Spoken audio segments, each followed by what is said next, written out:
Today I'm going to show you how to change the timing belt, spark plugs, front oil seals, and drive belts on a Volkswagen Golf Cabrio or Jetta. To do this job, these are some of the tools you're going to need.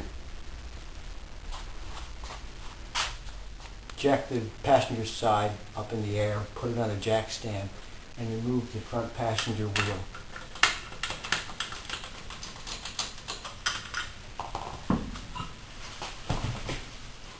Remove the splash guide by prying this guy out of there, and there's another one up here. Remove this air filter box and this intake hose. There's a couple of rubber bands right here.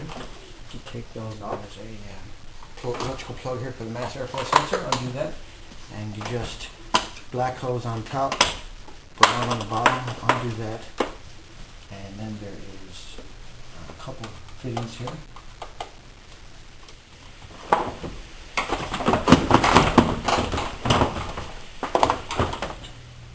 Now we want to remove the serpentine belt that goes around. This is the serpentine belt tensioner. It's spring loaded, it's pretty heavy. You want to make yourself a long tool. You take a wrench like that, and you take a bigger wrench like that, and you hook it in. Put that on the nut, as you can see now. You can use the extra leverage.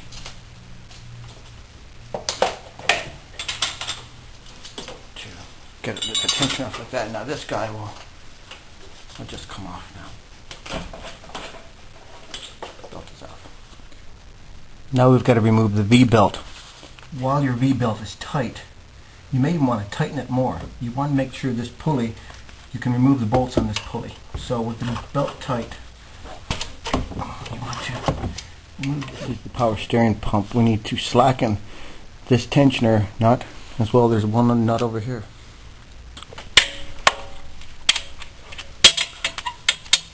Loosen this guy.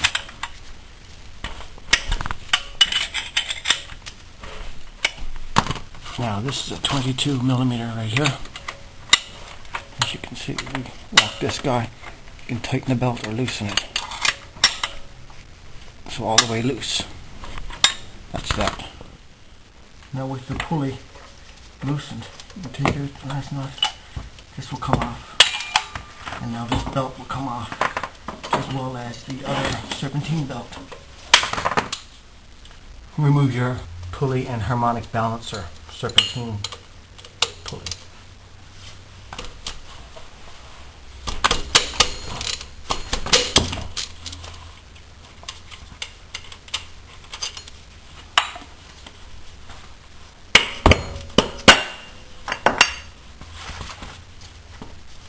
This guy just come off like that. Now I've colored it in with liquid paper so you can see. On the plastic splash cover for the timing belt there is a mark. That's to show when the crankshaft has number 1 cylinder top dead center. This is one way you can time the crankshaft. To match this mark on the harmonic balancer, there's also a mark. I've colored that in with liquid paper so you can see. So to time the engine, we could put this pulley back on, put the splash cover back on, and time the engine that way. To remove the timing belt splash cover, you want to remove that bolt, and these clips right here. You also need to remove this bolt as well.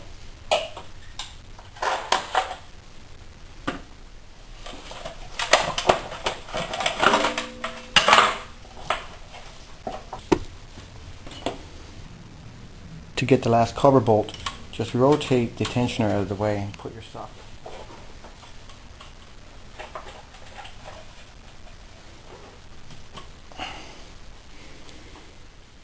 Some engines have the engine mount here, others don't. What I'm going to do is actually remove this engine mount by removing this bolt here and take this whole thing off. Okay, put a jack under the engine on the power steering pump bracket. Jack the engine up, take the tension off this engine mount. Now we're just undoing the bolts of this.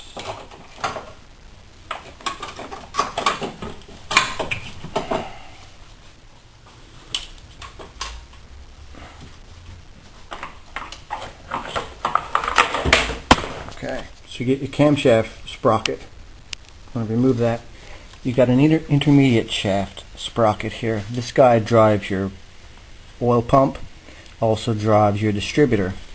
This down here is your crankshaft sprocket.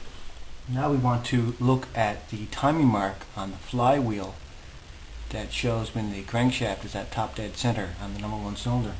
So remove that and loosen it up.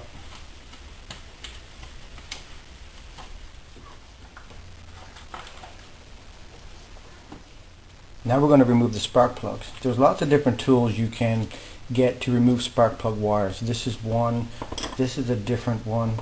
On this car, the plug wires are, the part that goes over the plug is steel, and if you yank these wires by hand, or if you use a pair of needle nose pliers or something, you will damage the rubber. Then you're going to have ignition misfire, and you're going to have to replace the wires, and that's going to cost you about $100. The best way I find is with a spark plug, or sorry, with a wrench like this. And basically, just get the wrench up and under, and just pull it up like that. Just pry it up, and then it can just come off easy. So the screwdriver fits in under here, and just leverages it up. And you remove all of them like that. If you got compressed air, blow away the dirt around each spark plug, so you don't get dirt in your engine. Will go in your face just like it did. Now, removing the spark plugs, I like to use a tool like this. You can use a ratchet with an extension, but I choose this. Less chance of breaking the spark plug because you don't have to torque and twist at the same time. You just hold like this. A lot of times you use a socket with an extension, and you can smash off the porcelain part of the spark plug. And you don't really like to do that. You can still get it out. This way, look, works nice. Get your spark plug out, take a look at it. Good running engine has a spark plug with electrode color. Looks like a coffee with 2 cream. This is a nice looking spark plug. It may be hard to believe, but each spark plug is a direct shot in. You don't have to take the intake manifold off. Another thing I suggest, when you do change spark plugs, people are like, well, what should I get? The platinums, the iridiums, whatever. I put back in whatever I take out, because I know that what was in there works good. I tried platinums one time on this car, and the car didn't like it. I had all kinds of problems. So I stick with what works. Talk a little bit about this cylinder head for the ABA 2.0 liter engine, just like the one that's in the car. So you've got 1, 2, 3, 4 spark plugs. We just removed these. These holes here, that's the intake for the air that comes in. And then, if you look at the bottom, you have the combustion chambers, right? Cylinder 1, 2, 3, 4. So, the front of the engine is the side with the sprocket. The cylinders are always 1, 2, 3, 4. That's the numbering sequence on them. So, if you can see here, you have the spark plug. You have 2 valves on this engine. The big valve is the intake valve. It's big because engine has to suck air in, or when the piston drops, it creates a vacuum or a loss of pressure, and the atmospheric pressure pushes in the air. The exhaust valve, on the other hand, when the piston goes up, it creates hundreds of psi. So that pressure will press the exhaust gas out through the smaller valve with no problems. So the other side, you have your exhaust ports, and your exhaust ports look like this.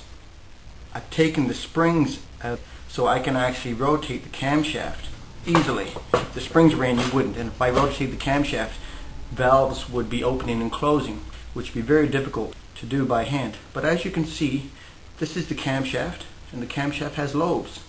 And as the camshaft turns, these lobes will push down on this follower that I've removed, but there's a follower that would go in here, or a tappet, whatever you want to call it. And as the camshaft would move, this nose would push open this valve, and then when it would go again, it would push open the next valve. So the sequence of opening and closing valves relates to the firing sequence of the engine. Now, most 4-cylinder engines, the firing sequence is cylinder 1, 3, 4, 2, 1, 3, 4, 2. And all we care about if we're changing the timing belt is that this is cylinder number 1, and that everything, all the marks on the engine that we refer to timing, always refer to number 1 cylinder being that top dead center compression. That means when this piston is top dead center, this one's also top dead center. when this one is on the combustion stroke. This one is just finishing the exhaust and going for the intake stroke. And these two here are doing something else. We're just going to focus on number 1 and its timing with the engine. Thank you for watching part 1. Please watch part 2.